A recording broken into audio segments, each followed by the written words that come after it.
This is CBC Here and Now.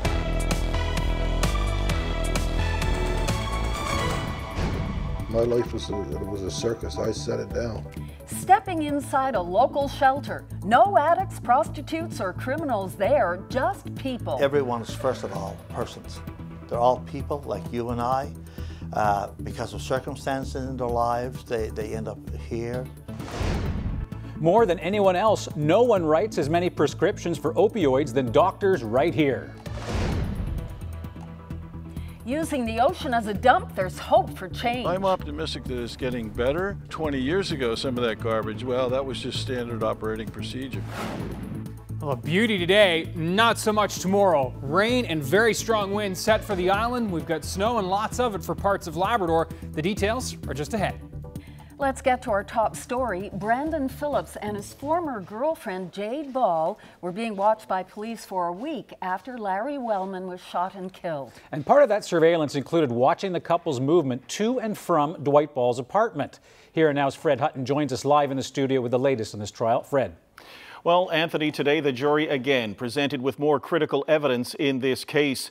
A member of the RNC told the court that in the days leading up to his arrest, the RNC surveillance unit spent time watching Phillips and Jade Ball, pictured here at Phillips' home on Kittyvitty Road and Jade's father's apartment in the Tiffany on Mount Cashel Road. That's actually where Dwight Ball lived, and at the time Ball was still in opposition getting ready for the November election, which of course he would go on to win back in 2015. Now, Constable Greg Greeley also said that two of Mr. Ball's cars, both Audis, one black and one white, were being watched. At some points in the courtroom today. Tell us about that. Yes, things did get a little bit heated when Jeff Brace, the defense lawyer, brought up that Dwight Ball's white Audi was actually tested for blood and that Jade Ball was actually a person of interest in this case at one point. DNA samples were taken from Jade Ball and others, but none was ever sent to the crime lab in Ottawa for testing. While cross-examining Constable Cynthia Crocker, seen here, Brace asked why those samples were not sent. She said it was not her decision. Brace contended that it was just left for us to wonder. Crocker was the officer who conducted a search of Phillips' home where a sawed-off shotgun and sneakers with Larry Wellman's blood on the sole were found. Well, tomorrow the Crown expects to wrap up its case. The final witness will be Janet Hutchings, the bartender who was working at the captain's quarters that night. Debbie? Thanks very much. That's our Fred Hutton reporting tonight. Well, the PC party's reign continues in Mount Pearl North. Farmer Jim Lester won last night's by-election. He'll fill the seat left vacant by former Tory Cabinet Minister Steve Kent. Lester took the win with 47% of the vote, and he says he'll waste no time getting to work. What has happened in the past 2 years has been nothing short of tragic. We've seen one of the biggest resettlements in the last decade. We've seen young families have to leave once again for their futures. And that's something, that we can't have. We need to keep our investment in our youth and young families here in this province. So, that's something that I'm going to go to task for right away. Well, a stop at Marie's Mini Mart in Mount Pearl certainly paid off for Gary Mann. The Paradise Man scored $1.5 million from Atlantic Lotto's Super Set for Life jackpot. Mann opted for the lump sum rather than taking $100,000 a year for 20 years. He picked up his winnings earlier today. I got the ticket and I couldn't believe it. I said, no, it can't be. So then I looked at it again and I said, my God, it looks like a winner. I kind of got a little bit nervous and a bit shaky. So then I called some friends of mine, asked them to come in and just have a look at what I had there and asked them, could they verify with me? And of course they did, and they basically started sinking that it was an actual winner. You've brought your two dogs here, which I assume were already very spoiled. What's their life going to look like now? No, their life can't get any better. They're spoiled, no doubt. Well, people who are prescribed opioids in this province take more per day than anywhere else in the country. And that number is increasing. We're up almost 1% since 2015. Meanwhile, that number is dropping in most of the country. One reason why the number might be increasing in this province is seniors. Those 65 and over is the group that's most often prescribed opioids. 1 in 5 seniors receives at least one opioid prescription in any given year. Last week, the province brought in a new monitoring program. Its aim to cut down on the prescribing of drugs such as opioids.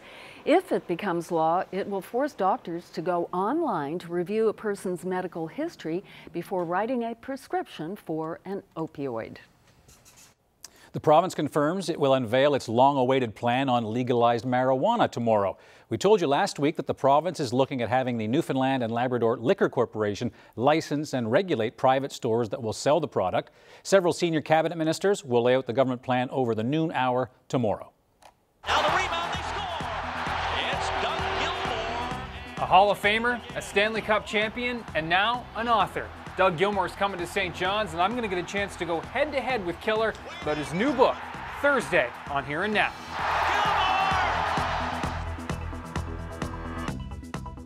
I hope Ryan can keep us cool. Big fan that he is. He's a huge fan. Right. Remember that video we showed you last night of the garbage on the ocean floor near some of the wharves around the province? Well, a professor of psychology, biology, and ocean sciences at Memorial University says he's appalled but not surprised. Bill Montevecchi says it's a case of out of sight, out of mind. But this video collected by Corey Morris of DFO makes the garbage hard to ignore. Morris did a number of dives near local wharves around the province, and what he found is disturbing. Everything from rubber boots to vinyl siding, windows, flooring, appliances, tools, and bicycles. So, Bill Montevecchi, what did you think when you saw that video? Well, you know, obviously, Debbie, it's shocking. We're shocked all the time at the crap we throw around on land, but what we don't usually see is what we throw in the ocean. So, yeah, it's a shocker, to see that, to see what's down there. And more than that, it's relatively disgusting, right, to have to realize that we just treat the ocean like a receptacle and just dump stuff in it like that. I thought we were over this. I remember growing up and being in various smaller communities where the dump was over the side of the hill and it all went into the ocean. Like I said, I thought we were long past that. But this video is showing some recent garbage. How disturbing is that to you? Well, it's definitely a concern. But my perspective is it is getting better, So when people do it now, they really stand out, I think, more as a culprit, where you can prosecute for that kind of activity. Whereas, 20 years ago, some of that garbage, well, that was just standard operating procedure. I'm optimistic that it's getting better, but, it has to get better. And it just has to go beyond doing this at all. It has to, zero tolerance on land and particularly in the ocean. Now, as a scientist, researcher of birds and fish, what is the impact of all of this litter on those communities? Yeah, well, mostly what we see, because we study seabirds, the litter we see is fishing gear. So we see netting, rope, plastic strapping, all of that kind of stuff. And, so you can look in the, if you go to Cape St. Mary's and look in the nest, you'll see, virtually all of them will have some kind of fishing gear in them. And, from time to time that will tangle the birds or the chicks. They can't, it's nylon, it's synthetic. They can't cut that stuff with their beaks, and, they just die like a horrific death. And is that accidental garbage from the industry? No. I mean, some is, a gill net will break away and stuff like that. But, pretty much we can walk any beach in Newfoundland and see netting and, just so much plastic. And sometimes, really large things like Corey's showing, barrels, plastic barrels and, appliances and things like that. What has to be done to curb this massive amount of ocean litter? Well, I think you're doing it right now. I mean, I think, I think we just change our standard with time, and I think people really will think about this and be more conscientious about it. I think the other thing we could do, and DFO could up this, there could be, serious fines, and that's the only way you really stop breaking the law is by enforcing it. So I think DFO could maybe take a harder knock when somebody gets caught doing this, and that happens from time to time. It's obvious that some people just don't get it when it comes to the value of this ocean resource, do they? Yeah, and you wouldn't think those people would be in Newfoundland, would you? You know, yeah, of course, some people don't get it, and if anybody's supposed to get it, it's us. Bill Montevecchi says it's us because we're surrounded by water. So many of us make a living from the water. So we should be leaders in this issue of trying to rid ourselves of all that garbage. Right. Well, certainly when it comes to water, we try to make water look as great as it can. The ocean, if you consider what the ocean looks like, is portrayed in these beautiful tourism ads that the province uses to get visitors to come here. Certainly a much different view on top of the water. Probably the reason we don't offer tourists glass-bottom boats or submarine rides, that other video that you saw. And don't forget the view of our forests, another view that you won't see in many of our tourism ads. Of course, you know what that facility is. And in the adjoining forests, of course, all you'll see is acres and acres of plastic bags, a kind of forest that will never decompose because they're covered in those bags, the greenery of garbage bags.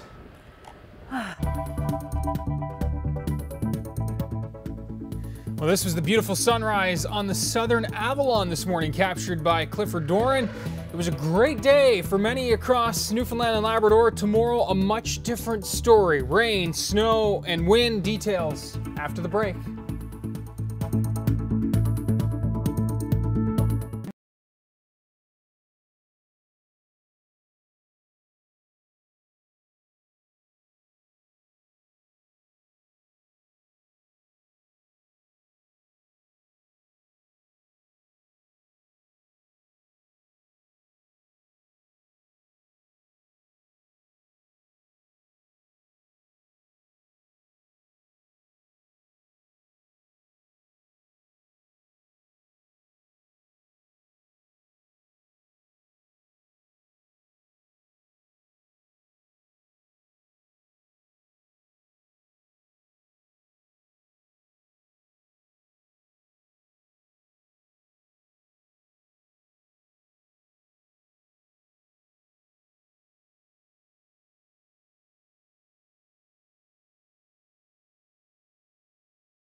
Congratulations, you are now Canadian citizen.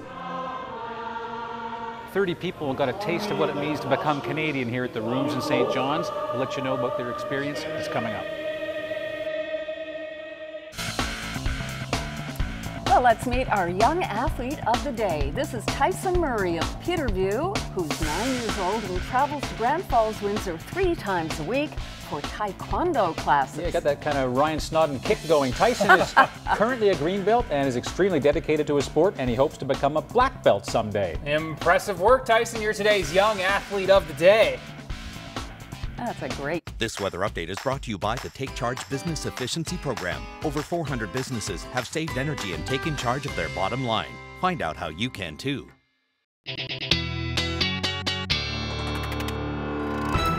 All right, it's toque time. Before we get to the weather, we have our latest contest winners tonight. Well, as you know, we're giving away a couple of CBC toques. Every week, all you have to do is contact us with the answer to a question we pose.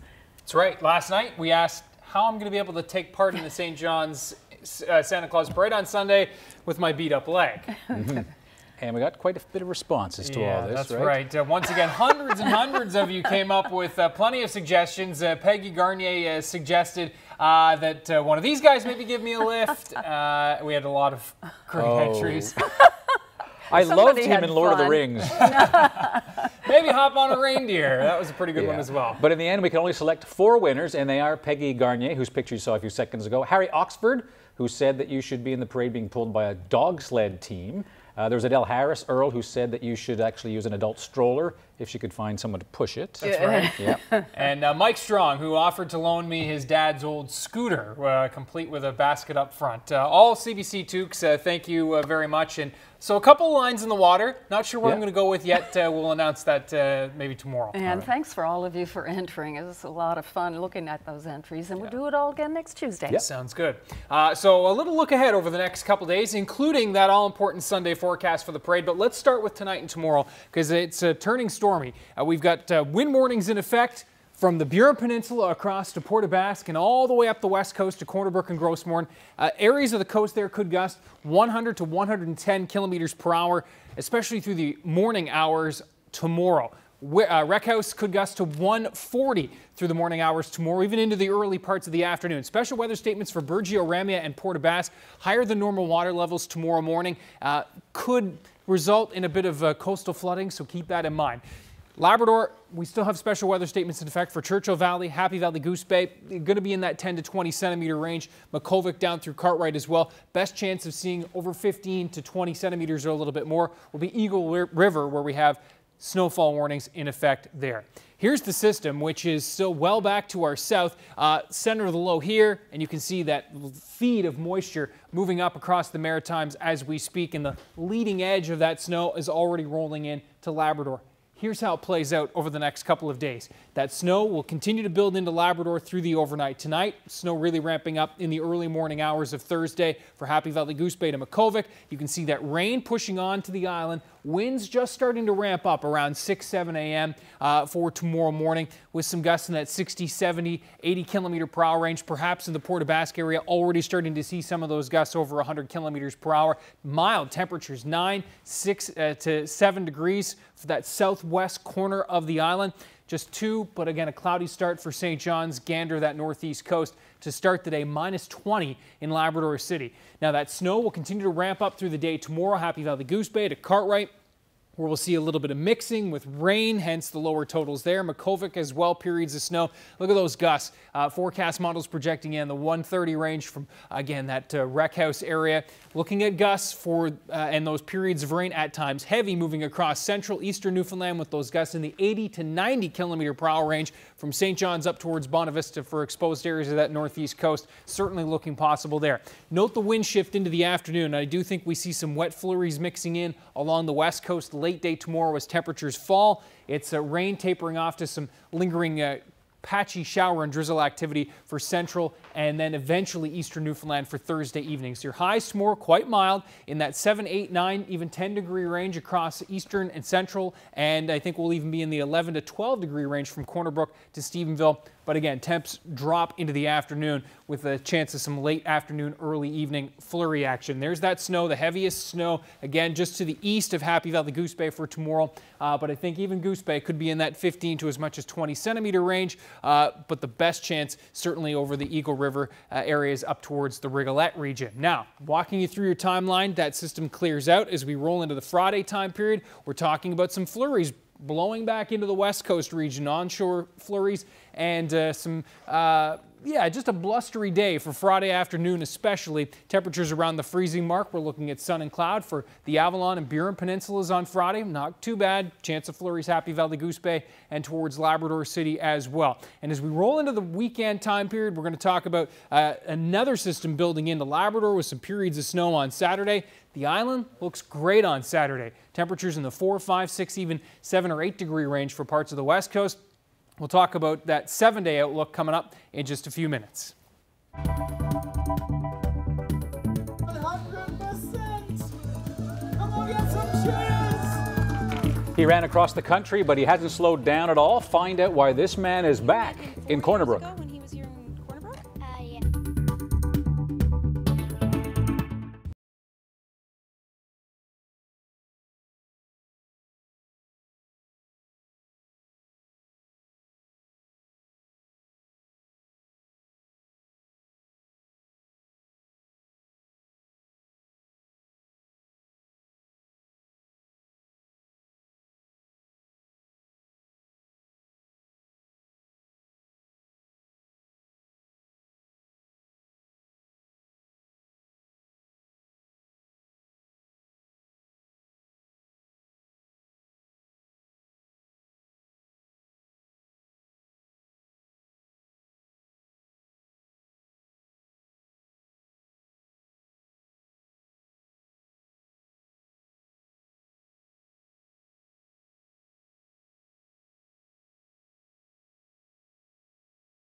Welcome back. He ran across Canada 4 years ago raising money for sick kids' hospitals. Now, Jamie MacDonald is back in this province to share his experience in a new book. MacDonald spoke to a very large group last night at the Corner Brook Library, and Here and Now's Colleen Connors was there.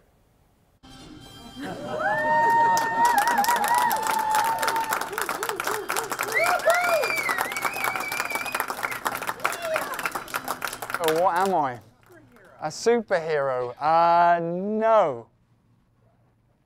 Okay, I'll make it easy for you. I'm actually just a normal bloke from England. But we're here in the library in Corner Brook. I'm about to give a talk and a book signing. It's nuts. I'm back. Like, I'm back in Corner Brook. I ended up running 8,000 kilometres from St John's all the way to Vancouver. But it started really about 5 years ago when I spent most of my life in hospital as a kid. And I've got a rare condition called syringomyelia, and so symptoms as a kid, sometimes I couldn't move them. So I just started to give back to the hospital that helped me by cycling around the world. And then suddenly I ended up in Canada running a little bit like Forrest Gump. It's a library, so I feel like we should be like whispering, but I'm about to spice it right up and get like everyone moving and running and creating a lot of energy and noise actually. But I think the librarians, they're cool.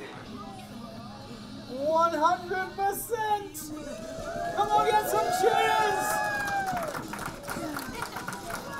We came to Corner Brook and we knew he was headed towards Sick Kids in Toronto, so Bridget brought him a Sick Kids jersey. We met him at the store and we just followed his journey, and we just think he's so incredible. So you met him 4 years ago when he was here in Corner Brook? Yeah, I did. And what did you think of him running all that way across Canada? I was actually pretty surprised. I didn't, it was pretty cool. They are in the book, yeah. Awesome, Bridget. Thank you very much. Bridget, come here. Give us a hug. Yeah. I think what I didn't realise until I got towards the end is that everyone across Canada, and especially in Newfoundland, they were my superheroes that helped me through. Wow, that's a remarkable Runs a fair bit. achievement of his. And a very popular guy, obviously. Mm-hmm. Yeah.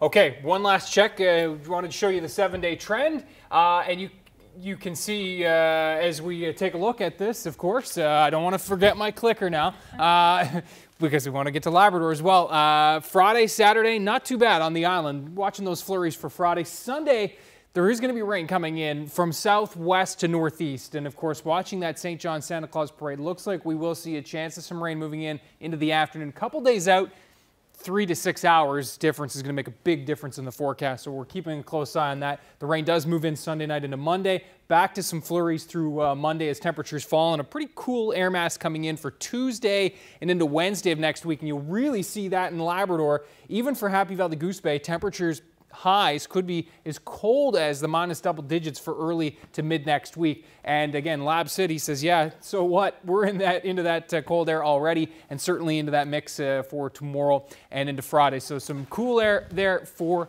sure. All right. Well, the federal government unveiled its national housing strategy today, saying all Canadians need and deserve housing that's safe and affordable. Justin Trudeau announced a 10-year, $40 billion program that the Prime Minister says will reduce homelessness and improve the quality of housing for people in need. Yeah, and that coincides with something special that we have on tonight. That's right. We're about to take you to dedicate, the last half hour of our show will be a special documentary, and we're going to take you there inside the Wiseman Center for a rare glimpse at the St. John's Shelter. That documentary starts in 2 minutes. We'll see you tomorrow.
Tucked away behind tall trees on the edge of downtown St. John's, there's a place many of you have the luxury of not knowing.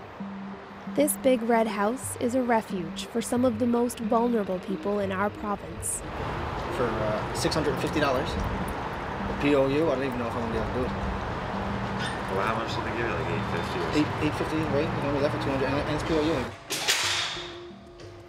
It's an emergency shelter when you need a place to crash, and a home if you're unable to live on your own. Andrew Brazel was injured a couple years ago, so he couldn't work. He's staying on the second floor temporary shelter, getting help finding a place he can afford. People like Brazel and his buddy Adam usually stay for a month or two until the right apartment comes along. Everyone here has a story. Stories of serious mental illness, drug and alcohol addictions, living on the streets, and being in and out of jail. I was in prison for attempted murders and bank robbery. I have lived in apartments that should not have been rented to me because a human being didn't deserve to be put in such a place. Stories of recovering from addiction, only to end up right back where they started. I was hooked on Oxycontin for pain medication for 10 years. I relapsed and went downtown, got on Paul drugs, and lost them in the head pretty much. So. Their stories are tough. There's a lot of ways to end up homeless, a lot of heavy things that can happen in life. Some so heavy they don't want to talk about it, just want to be. Because here, they can. They're safe.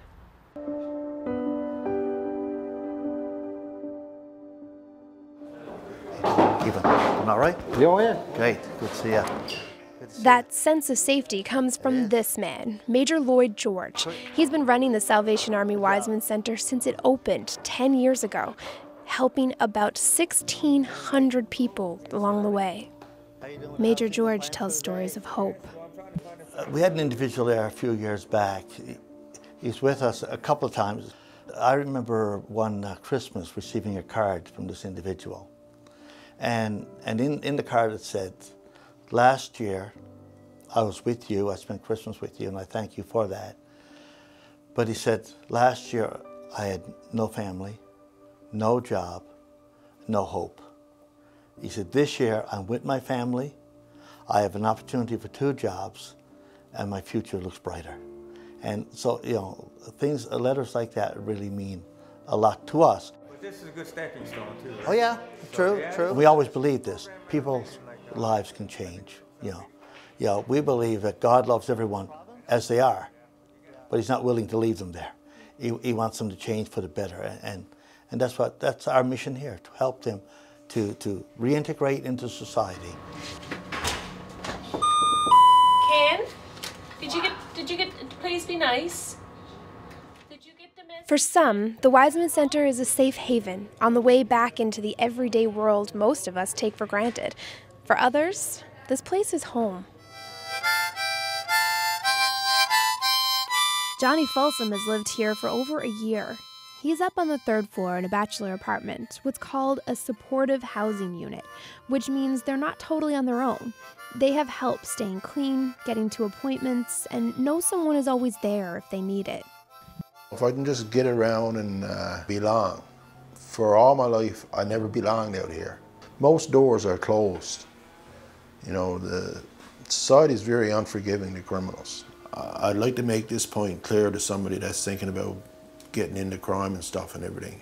If you think that it's going to be 2 years, if the judge says it's 2 years in prison, that's all there is to it, is just the 2 years, you're going to be sadly mistaken, because it never gets over. It never gets over. Not until the day I die, then my record is clear. What was that like being in there?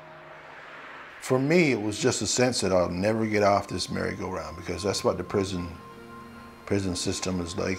Halfway houses, streets, prison, back to the halfway houses, little one-room apartments, streets. It was just the fact that, oh man, I'll never get off this merry-go-round. I'll never get off this merry-go-round. But I'm off the merry-go-round now, you know?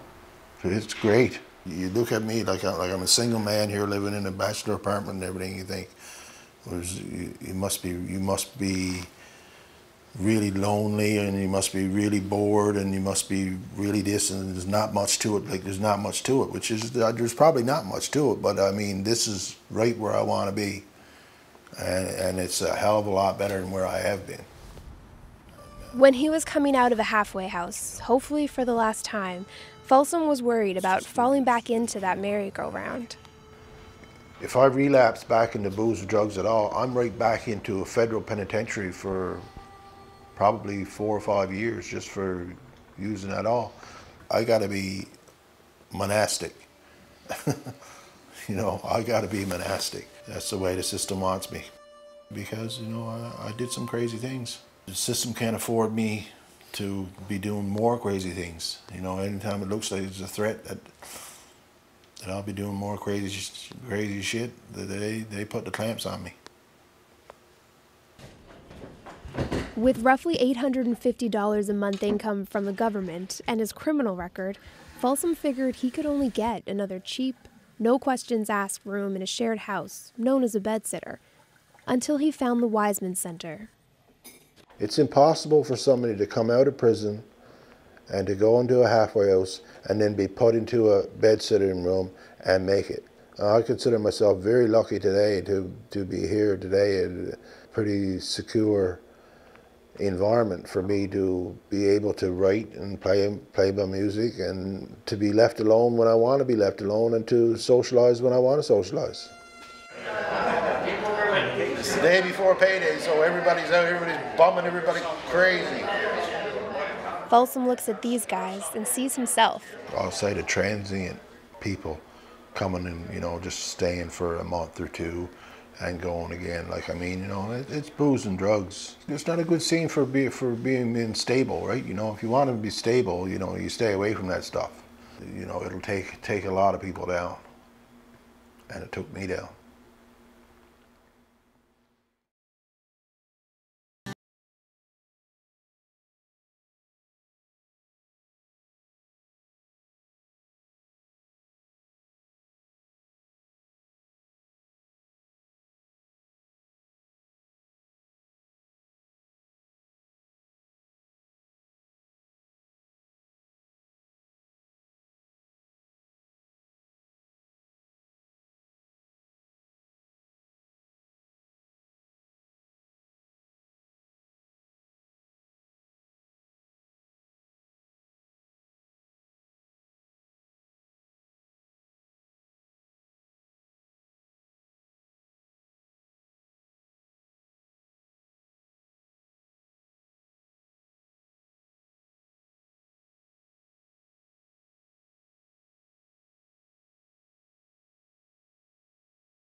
I bought that for $60 in Halifax got out of prison from Dorchester. I went to Halifax halfway house and I had money. And then I reoffended and I was in prison for another 4 years after that. That blanket sat there waiting for him while he did his time. I worked for a good bit of the time. For a good bit of the time I didn't work either, and I was on the streets of Halifax for 8 years, and you know, that's you know, it's just a daily grind of getting up and wondering where you could scam or steal or enough to get you screwed up. Yeah. And that's the way I lived. Sometimes you feel good, and then it bites you in the ass, and a lot of times you don't feel good. You know, you're looking for that good feeling again, just like a dog chasing after its own tail and everything, right? I don't know. I'm glad I'm at where I'm at, put it that way. Growing up in Ramea, Folsom says he never had dreams for his life or a sense of responsibility the way his buddies did. In a small town Newfoundland that I grew up in, everybody partied. You never took time to get to know yourself, what you wanted. It was just all after supper, out the door, meet up with a few buddies, smoke a joint, have a few beers, have a laugh. And it starts out that way, like having a laugh and with my buddies and stuff like that.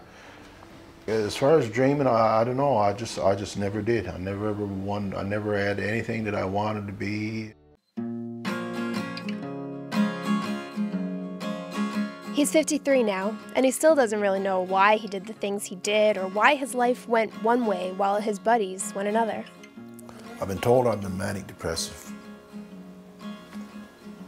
So if they tell me I am, I guess I am. I've been taking pills for it now for just about 20 years. A spatial resonance. Now Folsom turns to other things to feel good, like writing, playing music, swimming. He started writing poetry in jail. When I write a song or when I write a poem now, it's a holier kind of high. You know, it's more God-induced. This poem's called Strip Bar. Watch out for strangers with long eyelashes. Make friends with bushy eyebrows. They'll tell you seafaring stories and fart innocently once in a while. And when you're all out of aces or you're shit out of luck, they'll mix your Fruit Loops with beer and talk about bow-legged women, hoping you'll find one to save his Fruit Loops and beer for himself. If he offers to trim his eyebrows and wear shirts open to the chest, revealing sparsely gray chest hairs, turn him down, because then you can't trust him. Better then to befriend a stranger who will trim his eyelashes and put Rogaine on his eyebrows and get cornflakes with non-alcoholic beer. Folsom is very open about the bleak times in his life, but there were good times too. Don't get me wrong, I've also had years where I paid off a trailer and 5 vehicles, and I had a woman, and I did really well. You know, I did really well, but it all went to hell because of the booze and drugs. No, I don't look at my life and my time in prison as a big loss. That's not the big loss. The loss is I lost my trailer, I lost my woman, I lost my life. I did life. It cost me my life. And you know, that's what crime got me, right? If you could go back to 12-year-old Johnny in Ramea, is there anything you would say? Probably what I would say would be that you're going to miss out on so much. You think you're going to miss out if you don't do what you're doing now, but you're going to miss out on so much, which is what I did, right? All the simple things about this, you know, living a simple life with a woman and a job and stuff like that. Like, that's the things that are real. Running with your head in the wind, like, I mean, you think that's where it belongs, type of thing. But, you know, if you could just see what you could have and instead of what you're going to lose, because everything you get, you're going to lose it. And that's what happened to me. Everything I had, I lost it.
I think your bus pass is That's all right. If I need it, I can get it after supper. Jody White is from Salmon Cove. He's on the temporary floor, hoping the staff's help finding housing and the Narcotics Anonymous meetings upstairs will straighten him out. What you need when you're an addict or you're down like that, you need support, right? And that's hard to get. But here is now. Do you have family? Oh yeah, I got 2 brothers and a mother and a father, yeah, and 2 daughters. But they don't like my lifestyle because I was a drug addict, eh? So you can't blame them, right? They're still taxing me and stuff like, we're still a family, but sometimes you don't like the choices you make. That's it. That's all you can do with that. They seem like they've known each other for ages, but they just know what it's like to go through some tough stuff. I know Shane and there's Shane Bruce and Joy. How'd you know them? From jail. I was only in there 90 days. 2 years ago. Cat weed. Well, jail's not for me. So, learn your lesson, right? Hope some people do, anyways.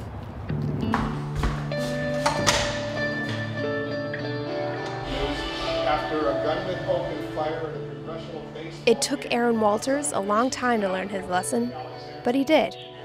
How you doing, Aaron? Pretty good. See you, buddy. What you reading now? Madness and Civilization. Madness and Civilization, It's about the mentally ill and how society has treated them over the centuries. Okay. I can say from personal experience that things have improved just in my little short lifetime. We see quite a difference in you from the time you came to even now. Well, just before I moved in here, I was so slowly slipping away. Slowly slipping away. But I got this, and like it was a new atmosphere, a new spirit. Walters is 55, and he's been living here on the 3rd floor supportive housing unit for 9 years. When I was a boy, I suffered some head trauma, and I couldn't outgrow it. I got high school, but after that, I couldn't maintain a routine of school or work.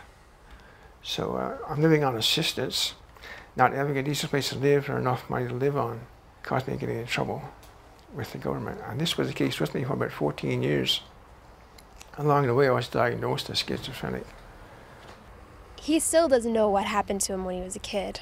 My parents have touched on it, said this or that about it, but they've never really sat down and told me exactly what happened. Walters left home in Rocky Harbor at 17, got messed up with alcohol, eventually vandalized some property, and found himself in front of a judge. The police brought him to the Waterford Mental Health Hospital. I exploded in court, and I said, okay, let's go to the Waterford. That was the determining factor, the beginning determining factor. It's not easy to give up independence, you know. I was only a young man in my 20s, and I didn't want to be obligated to be taking medication or to admit the fact that I'm mentally ill. It's a very difficult thing to comply with. Like Folsom, he lived in cheap rooms and bedsitters, sharing a bathroom, kitchen, living room, sharing addictions, anger, mental illness.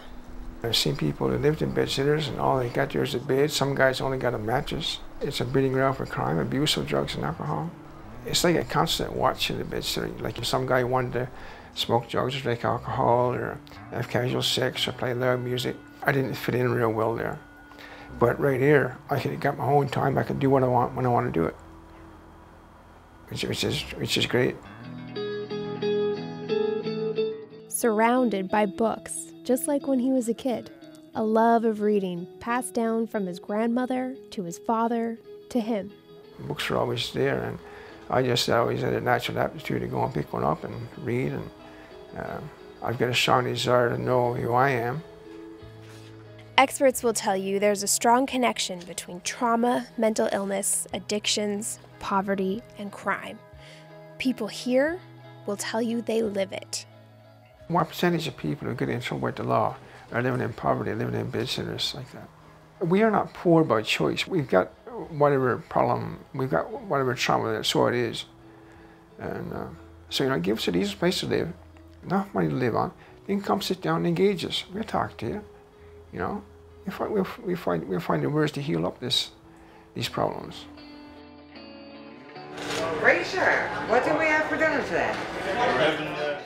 Run by the Salvation Army with funding from the provincial government and private donations, Major Lloyd George says the Wiseman Centre follows a simple philosophy. It's unfortunate that we live in a society that people carry labels. Some are labeled alcoholics, drug addicts, prostitutes. From our perspective, they're persons first. And if you treat someone as a person first, they respond quite differently. I've said to our residents when we're speaking with them, society places people on different rungs of the societal ladder. But I believe God doesn't have a ladder. We're all on the same rung in the sight of God. If we look at people that way, we see them in a different light and we treat them as human beings, not as a label to carry. He's seen things change here over the last decade. In the early days, we had people who were working, who had some issues in families or issues with some mild addictions, and they needed a place to stay while they're working through those issues in their lives. But that has changed over the course of time because the Waterford was sending more people out into the community. It wasn't really working in some instances in the community, so they found their way here. It's a different type of homelessness that would beset them if they weren't able to be here. And too many of these people now, sadly, end up in HMP. They end up on the street. Because when we deinstitutionalized, we didn't provide all the necessary supports. Art Callahan is the dedicated support worker for Walters, Folsom, and the other people living here in the third floor supportive housing spots, taking them to see their psychiatrists, helping them get groceries, deal with problems, that kind of thing. It's not a high degree of support, but it's a very important degree of support. It's like a family. We have all types of families, but I think we have our Wiseman Centre third floor family as well, right? Here, everyone finds something they couldn't: respect. Janelle, can you tell me to call the women's wing, please, Janelle? You'll always be called by name here. It's how staff show that you matter. This is what it is, you know? Yeah. Could be worse. We'll be next week when you get down the street. Homelessness is bad, period, right? But it's good to have a place like this. I've been all over Canada, and this is the best place ever. It really is. Ontario is really bad. Like, if you go to the shelter, you're put in a gymnasium with about 300 people, and you could wake up with knives in your back, your stuff gone. It's horrific. And they keep you in the daytime too, right? They don't keep you around or nothing. Like here, they keep you around. It's really relaxed. The staff are excellent. Craig Strickland is from Lameling. After decades of moving around, he's hoping his next move is his last. They have programs for people that's suffering from narcotics or opiate addictions or whatever upstairs 3 times a week. And if you got no IDs and stuff, they send you down New Hope and they help you get your ID, get you straight away, apartment, give you furniture, clothes, a better deal on. One of the boys is moving out today, so maybe give it to him. The Wiseman Centre is one of 6 shelters in the city, and it's home to 30 people at any given time. The shelters are all there to help people clean up their lives. Lana Reed and Carolyn Reed, who aren't related, help with that cleaning. They'll set you up with counseling today and a place to live tomorrow. Curie had mentioned there was a place that and the development here would. Yeah. And I looked at it, but the rent was like $800. Pay your own bill is too much. Yeah. I'll do the same. All their above you. I'll find you somewhere. When you look at the rents, of course, it's kind of recommended that people should not pay much more than 30%, 25 to 30% on the rent. Most of our clients are spending more than that. I usually try to find something around the $600 range. $600, possibly pay on utilities. Well, I sort of think if it's a place that I would consider living, then it would be suitable for the client. There was a time at the center when people were moving really fast. Now we have a tendency to have clients for a little longer, but it's because it's harder to find affordable, suitable housing. There are landlords that I have worked with that have actually dropped the price of rent, knowing that a client goes into a place, that we get it furnished for them, that it's a safe, secure place. That, for me, that's great. It's like Christmas. To hear that someone says, I was really nervous about coming, I didn't know anything about it, and I wondered, would I be judged, and then to hear that they felt welcomed, that they felt accepted here, and that they felt that, oh, I got someone that's going to help me get pieces together. I sat down with a guy the other day and he's like, well, you know, what about when I leave here? Like, you know, that's kind of scary because and just being able to tell him about the services that we provide. And I always say, once a Wiseman Center client, always a client, really, even if they can't come back here now because we're full or when they're housed, you know, they can drop in and talk to us. If you come back, they'll welcome you again. Maybe at times they might see themselves as a failure because they have to come back. I have 4 girls, and I often say to my girls, you're not a failure until you give up. Keep trying, and we'll keep working with you. I think the most difficult for us is when we read the obituary and see that someone has passed away at a very young age, who spent time with us, and who had hopes and dreams, and we had hopes and dreams for them as well, and to find that life was cut short. We had a gentleman here some time ago, and he had no place to spend Christmas. He was in his own apartment, but he was lonely. We said, come spend it with us. And before Christmas, he passed away. And that was difficult. We look forward to having him with us and to spending time with us, but he passed away, and he had applied for a apartment on the 3rd floor. When it came available, he was no longer with us. That was difficult. That was difficult. Yeah. They leave an impression with you. They leave a part of themselves with you, even when they leave. Because, you know, there's not all sad memories. There's good, happy memories here. Yeah. If situations impact people's lives, if relationships break down, if there's an issue that people can't pay the rent, and people need somewhere to stay. So there's no kind of, you know, a homeless person as one set kind of people. We come from all kinds of backgrounds, and it could be any of us experiencing that at any time. For some, they move on and they do really well. For others, they don't do as well, and that's the difficult time. It's difficulty for us, but we keep on doing it, because if there's one we can make a difference in, it's worth it. It's worth it. My life was a circus. I set it down. The system set it down for me, or I set it down, whatever. But the circus is down, and you know that's where I wanted to stay. It feels real secure. I feel secure. I call it home. I call this home.